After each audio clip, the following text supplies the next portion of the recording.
përshëndetje, unë që më Ndonika, jam nxënëse e shkollës Yahya Kemal College dhe së bashku ne do të zgjedhim disa detyra me zbatimin e teoremës së Pitagorës. Duke ditur se teorema e Pitagorës është një teoremë mjaft e rëndësishme në matematikë, e cila thotë që c në katror, pra hipotenuza është e barabartë me a në katror plus b në katror, të cilat janë katete. Detyra e parë na thotë që ka një shkallë me gjatësi 7.4 metra, e cila është mbështetur në një mur lartësinë e të cilit nuk e dim, por e dim largësinë ndërmjet murit edhe shkallës.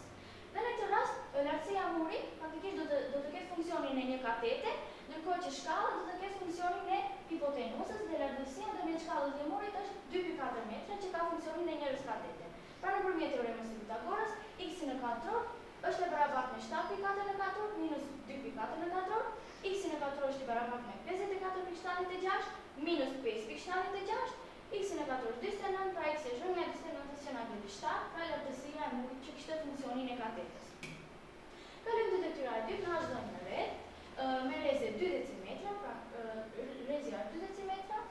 dhe është lëshuar një lartësi mbi kotën më në gjatësia e të cilës është 2.4. Kur lëshohet kjo lartësia, domethënë formohet një trekëndësh barakrahës dhe e ndan në dy pjesë të barabarta, pra SN-ja është 80/2, që e gjejmë 1.2 decimetra, ndërkohë që ON-ja është rrezja që është 2 decimetra. Pra D-n e gjejmë shumë lehtë që rrezja në katror është e barabartë me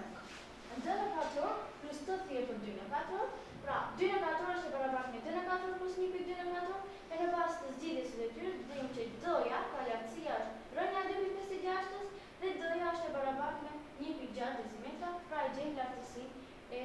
lëshuar në ordër në